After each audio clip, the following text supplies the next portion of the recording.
Jadi secara prinsip adalah begini teman-teman semuanya. Ketika kita trading gold, ya di sini saya ngomongin trading gold dan di sini Anda melihat adanya harga 4.100 sekian. Sekarang harga emas di 4.140-an, pilihannya cuma ada dua. Anda disuruh memilih ini pilih buy atau pilih sell dengan catatan adalah analisa Anda apa atau prediksi Anda apa. Apakah prediksi Anda dari harga sekarang mau naik atau prediksi Anda dari harga sekarang mau turun? Intinya game permainan ini cuma dua ini. Kalau permainan catur adalah bagaimana caranya Anda bisa mematikan raja lawan. Kalau permainan Tetris adalah gimana caranya Anda bisa menusun balok-balok itu tadi sampai nggak mati, sampai ke ujung Tetrisnya. Atau permainan game apapun, permainan game sepak bola, Anda diharapkan bisa memenangkan pertandingan sepak bola itu lawan teman Anda atau lawan musuh Anda. Intinya adalah dalam setiap permainan selalu ada yang namanya gameplay atau cara bermainnya atau cara memenangkannya. Sama kayak Anda badminton. Caranya main badminton adalah ya Anda pukul lah bulunya itu, pukul koknya. Ya, gimana caranya Anda harus bisa mengembalikan kok itu ke lapangan lawan Anda tanpa di bawah net atau tanpa kena net, Anda harus bisa mengembalikan itu. Itu adalah gameplaynya. Cara menangnya, ya gimana caranya lawan tidak bisa mengembalikan shuttlecock yang Anda pukul. Itu adalah gameplaynya. Cara menangnya begitu. Nanti ada aturannya, berapa skornya, berapa menang, dan sebagainya. Nah, untuk trading juga ada gameplaynya. Gameplay dalam dunia trading itu adalah menebak, dalam tanda kutip, menebak naik, menebak turun. Karena opsinya cuma ada dua, Anda buy atau sell. Jadi hanya ada dua prediksi saja, hanya ada dua kategori pemilihan apakah ini mau naik atau ini mau turun. Nggak peduli naiknya sampai mana, nggak peduli naiknya turunnya sampai mana. Kita nggak peduli itu dulu, kita hanya pedulikan nebak naik atau nebak turun. Anda sekarang kalau lihat market, ini menurut Anda bakal naik atau bakal turun. Itu ya, gameplaynya adalah itu. Maka untuk bisa memenangkan gameplay trading gold ini, Anda harus punya yang namanya kemampuan untuk memprediksi. Kenapa saya bilang Anda harus punya kemampuan untuk memprediksi? Karena trading meskipun tebakannya cuma naik dan turun, ini bukan tebak dadu besar dan kecil. Yang Anda punya probabilitasnya jelas, ya probabilitas dadu besar dan kecil. Misal dadu angkanya 1 sampai 6, maka dadu 1 sampai 3 itu adalah kecil, dadu 4 sampai 6 itu adalah besar. Maka Anda punya probabilitas yang jelas. Kalau angka 1 berarti nilainya adalah 1/6. Kalau angka 2 berarti juga sama probabilitasnya 1/6.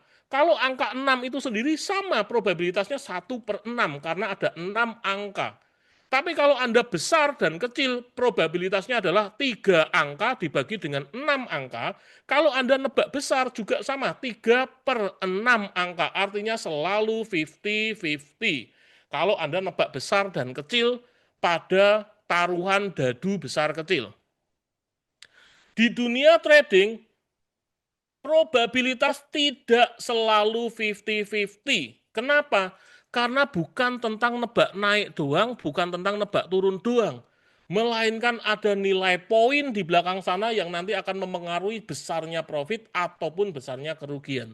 Tetapi poin yang ingin saya garis bawahi adalah trading, nebak naik, nebak turun sama kayak Anda nebak dadu besar kecil. Itu yang ingin Anda pahami itu dulu, supaya saya mudah masuknya. Supaya Anda mudah menerimanya. Oh, berarti ini kayak tebak naik, tebak turun. Oh, ini kayak tebak besar, tebak kecil. Oh, ini kayak tebak ekor sama kepala ketika koin dilempar. Iya, saya mau ke sana dulu supaya gampang. Tapi bedanya apa? Kalau dadu besar kecil, koin yang dilempar kepala dan ekor, Anda tidak perlu punya keilmuan apapun untuk memprediksi. Kenapa? Karena sifatnya sudah main probabilitas. Sudah selalu tadi 50-50, ekor dan kepala juga 50-50, tapi dalam dunia trading menebak harga naik dan turun tidak semudah itu. Anda harus punya kemampuan yang disebut dengan kemampuan untuk memprediksi. Di mana kemampuan untuk memprediksi ini ada ilmunya yang disebut dengan kemampuan analisa. Tadi Pak Tony sudah mengatakan, analisa ada dua, Pak. Ada fundamental dan teknikal. Saya sangat setuju, fundamental dan teknikal. Lantas, ketika kita disuruh memilih analisa fundamental dan teknikal, mana yang harus kita pilih sebagai seorang trader? Kalau ditanya ke saya akan menjawab kemampuan nomor satu yang harus kita miliki dalam dunia trading adalah kemampuan teknikal. Meskipun mungkin sebagian besar nggak setuju, harusnya ada fundamentalnya, silahkan. Kita berdebat nanti.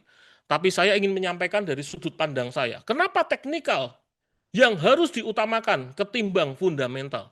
Karena sekali lagi, keilmuan kita sebagai orang yang fakir ilmu dan fakir sumber daya yang kita punya hanyalah data-data teknis. Kecuali Anda keponakannya Rothschild, Anda keponakannya BlackRock, Anda keponakannya Donald Trump dan sebagainya. Maksudnya kenapa? Coba kalau kita bicara teknikal versus fundamental, saya yakin sebagian besar dari Anda bahkan tidak mengerti kata-kata aslinya fundamental ini adalah apa.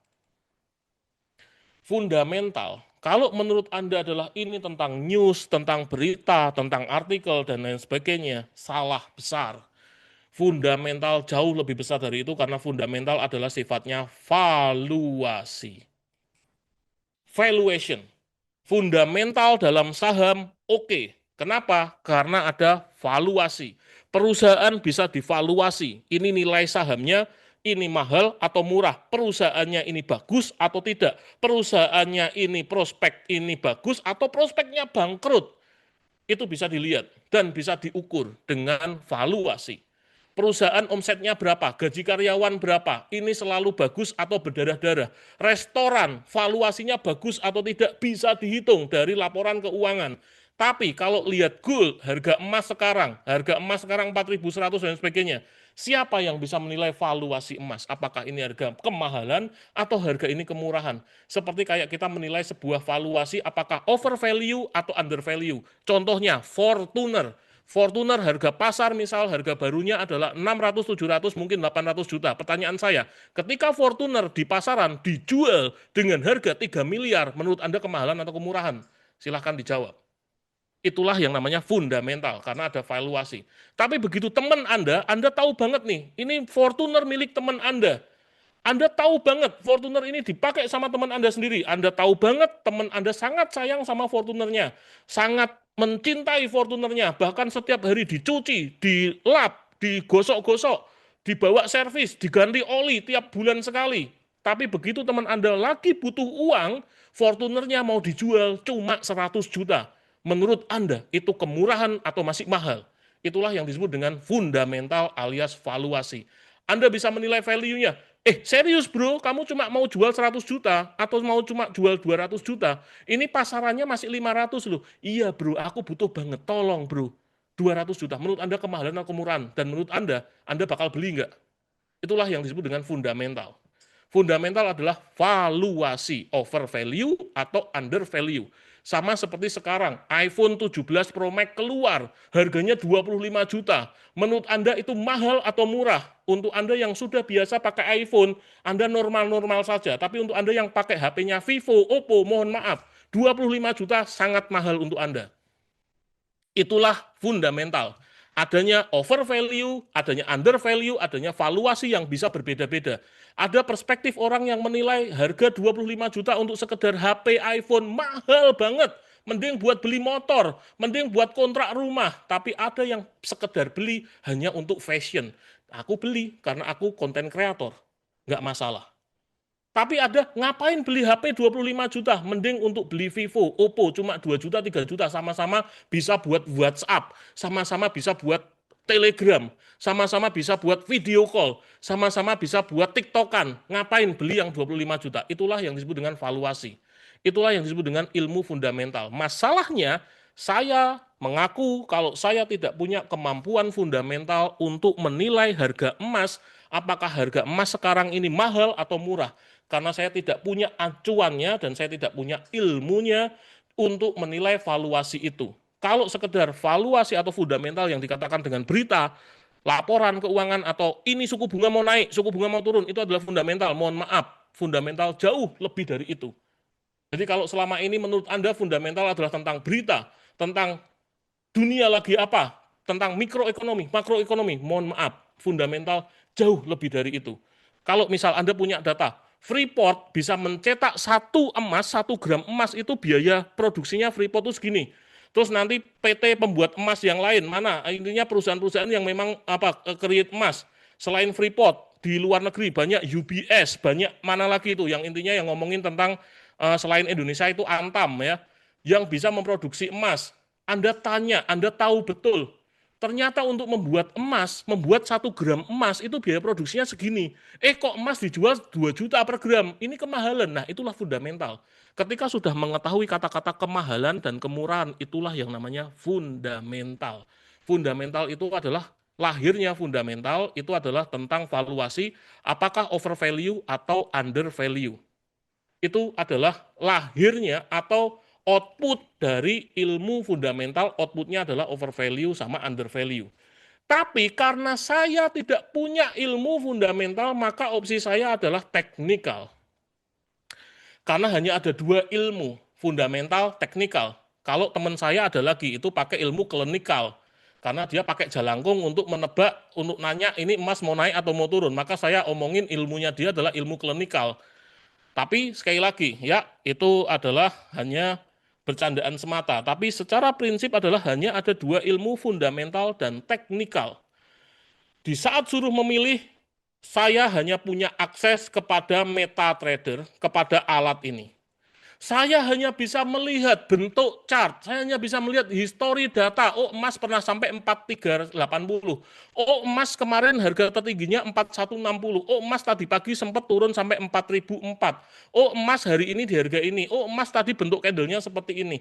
Karena saya hanya punya data ini, saya hanya punya history chart, history candle, maka dengan sangat terpaksa saya memilih ilmu yang harus saya kuasai adalah teknikal. Di mana teknikal ini adalah menggunakan data-data yang sudah tersaji di chart, seperti histori harga, bentuk candlestick, bentuk chart pattern, apapun itu. Dan ingat, analisa teknikal juga punya output, seperti analisa fundamental. Fundamental outputnya adalah overvalue, undervalue. Seperti kayak fundamental, menilai valuasi sebuah perusahaan, apakah perusahaan ini mau bangkrut atau perusahaan ini prospeknya bagus. Itu adalah output dari fundamental alias output dari valuasi. Tapi kalau teknikal, outputnya hanya ada 3. Outputnya ketika kita lihat bentuk chart, bentuk candle, histori harga, outputnya adalah resisten, support, trend. Udah. Teknikal, outputnya adalah area resisten, area support, area trend. Maka dari itu saya lebih memilih analisa teknikal untuk saya praktekkan untuk memprediksi market seperti BMKG memprediksi cuaca. Mereka menggunakan data dan sejarah masa lalu untuk memprediksi. Ini mau hujan, ini berawan, ini mau tsunami, ini mau gempa, dan seterusnya. Itu adalah bagaimana mereka memprediksi masa depan menggunakan data-data yang pernah terjadi di masa lalu. Ciri-ciri gunung meletus itu apa sih? Ini, dia catat. Oh, ternyata ciri-ciri ini terjadi. Maka Merapi masuk siaga 1, siaga 2, dan seterusnya. Ciri-ciri tsunami itu apa sih? Oh, pernah terjadi tsunami di Aceh, pernah terjadi tsunami di Palu. Ciri-ciri tsunami adalah begini. Maka ketika ciri-ciri itu muncul, terjadi di misal di Laut Jawa atau di Laut Selatan, oh ini ciri-ciri tsunami, maka BMKG mengeluarkan darurat tsunami. Itulah yang dilakukan oleh BMKG. Mencatat, kemudian menggunakan data yang dicatat untuk memprediksi masa depan. Sama halnya dengan saya sebagai seorang trader, saya akan mencatat data dan sejarah di masa lalu untuk saya prediksi masa depan. Apa yang ingin saya catat sih? Yang ingin saya catat adalah market itu mau naik atau mau turun. Karena secara prinsip tadi sudah kita tahu ya, bahwa opsi dalam dunia trading adalah menebak naik atau menebak turun. Maka kuncinya ketika kita sudah tahu cara gameplaynya adalah tentang tebak naik dan tebak turun, maka yang harus kita cari tahu adalah apa ciri-ciri market mau naik, apa ciri-ciri market mau turun. Sama halnya kayak BMKG, ciri-ciri hujan apa, ciri-ciri tsunami apa, ciri-ciri gempa apa, ciri-ciri gunung meletus apa. Sama, berarti kita sebagai seorang trader harus tahu ciri-ciri naik apa, ciri-ciri turun apa, supaya kita bisa menebak market masa depan. Contohnya, menebak teman yang berkhianat atau tidak, menebak teman yang bisa dipercaya atau tidak. Ciri-cirinya gampang, kalau janjian dia suka telat enggak. Coba, Anda kalau janjian sama teman Anda telat nggak? Itu sudah nanti akan muncul ciri-ciri, Anda akan dihafal sama teman Anda. Orang ini kalau janjian suka telat, orang ini kalau minjem duit nggak pernah balik, orang ini kalau makan selalu minta ditraktir. Itu teman-teman kita selalu menghafal kita. Nah sama, kita sebagai seorang trader harus ngapal, ciri-ciri naik itu apa, ciri-ciri turun itu apa. Nah, mohon maaf, setiap orang, setiap trader, mungkin setiap mentor punya cara pandangnya sendiri-sendiri. Tapi kalau saya akan mengimani sebuah keagamaan, sebuah kepercayaan bahwa analisa teknikal punya prinsip seperti halnya saya seorang muslim punya rukun iman. Saya harus iman kepada Tuhan, iman kepada malaikat, iman kepada kitab, iman kepada hari akhir, dan seterusnya. Sama, sebagai seorang technical analis saya punya iman saya market discount everything. Apapun yang terjadi di pasar sudah mencerminkan segalanya, apapun. Oh, katanya gara-gara suku bunga naik. Oh, katanya gara-gara Trump menaikkan tarif. Ah, bodoh amat. Pokoknya kalau naik ya naik aja. Kalau ya turun aja. Itu adalah prinsip saya. Jadi saya sudah tidak pernah ingin tahu alasan gold naik kenapa, alasan gold turun apa, bodoh amat. Karena menurut iman saya market discount everything. Dan itu adalah kata nabi saya, Charles Henry Dow, dalam Dow teori, yang dimana Dow ini, Charles Henry Dow, akhirnya dikenal sebagai indeks Dow Jones. Kalau Anda tahu tentang indeks Dow Jones, inilah indeks yang dipelajari oleh Charles Henry Dow alias nabinya saya kalau di dalam dunia trading. Nah, Henry Dow mengatakan, market discount everything. Pokoknya ketika market naik, Anda nggak usah tengok kanan, tengok kiri, nggak usah seperti monyet yang sedang diketapel. Nggak usah nyari siapa yang lagi ngenapel. Atau ketika rumah kita misal kebakaran dan lain sebagainya. Nggak usah bingung cari alasan kenapa kebakaran, fokus saja sama menyelamatkan diri dari kebakaran. Jadi kalau ada orang yang melempar api ke rumah kita, jangan kejar orangnya dulu, tapi padamkan apinya dulu. Kita selamatkan diri kita, selamatkan rumah kita dari api yang membesar dulu. Kita fokus sama keselamatan kita dulu, alih-alih mencari siapa yang bakar rumah kita. Itulah yang disebut dengan market discount everything.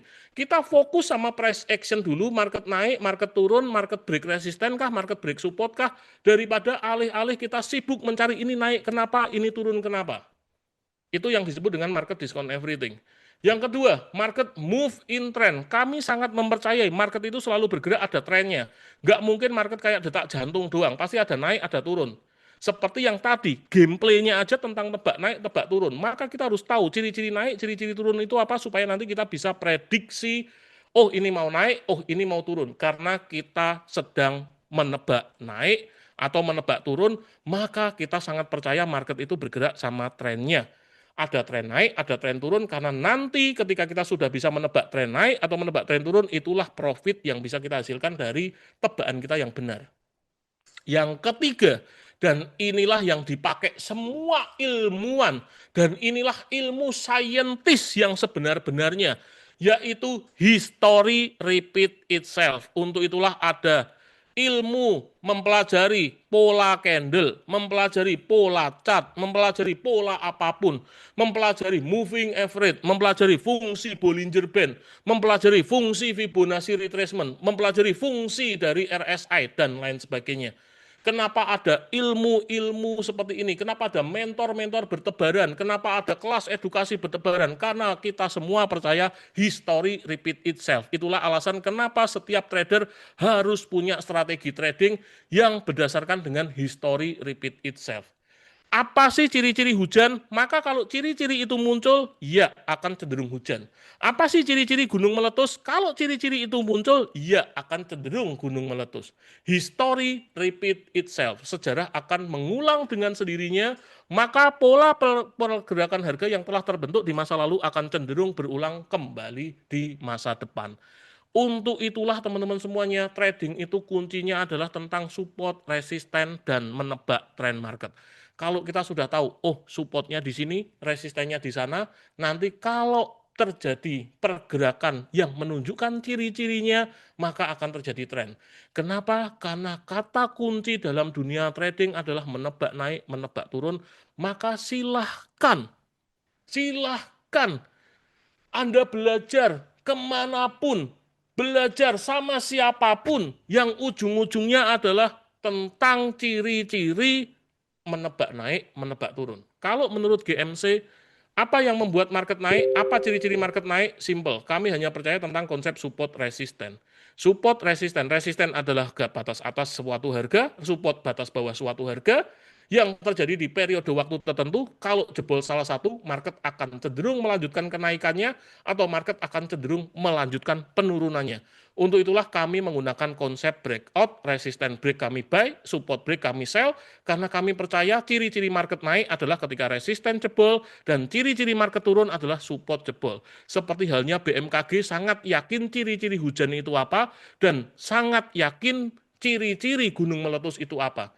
Sama halnya dengan GMC atau saya sangat yakin kalau ciri-ciri naik itu adalah kalau resisten jebol dan ciri-ciri market turun adalah kalau supportnya jebol. Untuk itulah GMC selalu memetakan setiap harinya, sinyal setiap harinya yang selalu kami kirim di channelnya kami, level buy, level sell-nya sangat jelas, buy di mana, sell di mana, dan selalu jelas harga garis-garisnya di mana, garis merahnya di mana, garis birunya di mana yang nanti akan kita follow setiap harinya. Seperti yang Anda lihat ini, kalau break biru atas akan cenderung naik, break biru atas cenderung naik, break bawah, ini kan garisnya, loh itu break merah. Nah ini kan sudah ganti, karena hari ini kan Kamis. Hari Rabu kemarin fotonya enggak kayak gini. Hari Rabu kemarin ya ini. Mana? Ini Rabu kemarin. Nih. Ya, intinya Anda lihat kotak-kotaknya aja. Kalau kotak kuning pecah atas cenderung naik, kotak kuning pecah bawah cenderung turun. Udah gitu aja. Sama seperti yang tadi, kotak kuning cenderung pecah atas, maka market cenderung naik. Untuk itulah pertanyaannya adalah ketika disuruh memilih analisa teknikal dan fundamental, iya saya 99% teknikal. 1%-nya fundamental. Fundamentalnya apa? Fundamentalnya saya hanya melihat kalender ekonomik. Karena apa? Karena sebagai seorang trader, saya harus bisa menentukan momentum untuk saya trading pakai strategi saya. Strategi saya itu paling cocok dipakai kalau apa? Kapan waktunya? Itulah fundamental tetap saya pakai, di mana fundamental yang saya pakai adalah tentang momentum. Jadi saya hanya melihat kalender ekonomik yang di sini contohnya adalah hari Jumat besok, mau ada CPI jam 19.30, saya akan fokus jam 19.30, market mau bergerak. Saya nggak peduli hasilnya hijau, merah, kuning, nila, Mejico, Hibiniu, saya nggak peduli. Saya hanya peduli besok jam 19.30 mau ada news, maka sebelum jam 19.30 saya akan memetakan area support resisten yang menjelang jam 19.30, nanti kalau break resisten saya buy, kalau break support saya sell, apapun hasil beritanya bodo amat, karena kita akan price action, market discount everything. Lantas gimana kalau ternyata tidak jadi sesuai dengan apa yang kita prediksikan? Contoh, BMKG kan prediksi cuaca hujan, nyatanya nggak hujan. Prediksi berawan, tiba-tiba hujan. Sama, ternyata kita prediksi buy, ternyata nggak jadi naik, malah turun. Gimana? Kita prediksi sell, ternyata nggak jadi turun, malah naik. Gimana? Itulah yang disebut dengan resiko dalam dunia trading, di mana analisa kita tidak sesuai dengan keadaan market yang sebenarnya. Untuk itulah kita harus melakukan yang namanya manajemen resiko. Karena resiko dalam trading adalah salah tebak. Kita nebak naik ternyata turun, kita nebak turun ternyata naik. Maka kita harus lakukan manajemen resiko. Yang mungkin Anda pernah tahu manajemen resiko, ada yang masang TPSL, Anda pernah tahu ada yang pakai averaging, ada yang juga pakai switching. Nah, GMC memilih pakai metode switching, alih-alih kita melakukan TPSL, alih-alih kita averaging, ya TPSL kan kita ngebuy nanti pasang stop loss di bawah, selesai. Averaging ngebuy, turun ngebuy lagi, turun ngebuy lagi. Mungkin sebagian besar dari Anda yang pernah trading pernah melakukan ini tanpa Anda sadari. Ngebuy, turun, udahlah buy lagi lah. Lu kok masih turun? Ya udahlah buy lagi lah. Lu masih turun, buy lagi lah. Nanti kan naik. Kalau pas naik kan kita bisa clear profit. Nah, mungkin Anda pernah melakukan itu. Nah, kalau GMC kami pakai metodenya adalah switching. Di mana metode switching ini sama seperti kayak bola jalan, kalau memang kita udah nge-buy, harapannya naik. Kalau ternyata nggak jadi naik, ya udah kita open sell, berarti kita berharap marketnya turun. Sama halnya dengan Indonesia versus Jepang. Ketika Indonesia versus Jepang atau versus Arab sekalipun, kita pegang Indonesia 1 juta. Ternyata Indonesia kebobolan. Mainnya bagus Jepang. Ya udah, bola jalan, saya pegang 3 juta Jepang. Ternyata Jepang benar menang. Ya udah, Indonesia saya kalah 1 juta, Jepang menang 3 juta. Atau ternyata Indonesia lawan Jepang, kemudian sudah pegang Indonesia 1 juta, kita pegang Jepang 3 juta. Ternyata Indonesia ngegulin lagi. Ya udah, pegang Indonesia lagi 6 juta. Jadi alhasil nanti kalau memang benar-benar menang Indonesia, saya menang 7 juta, kalah di Indonesia, kalah di Jepang 3 juta. Udah, seperti itu. Itulah manajemen switching. Nah, sekarang manajemen switching itu seperti apa? Yang tebaannya kalau manajemennya seperti apa, nanti saya akan putarkan video switching itu seperti apa. Tetapi sebelum saya menyampaikan tentang video switching itu seperti apa, saya ingin tanya dulu. Dari sekian banyak penjelasan saya tadi tentang pemilihan analisa teknikal, analisa fundamental, dan alasannya A, B, C, D, F, G, apakah teman-teman semuanya bisa memahami?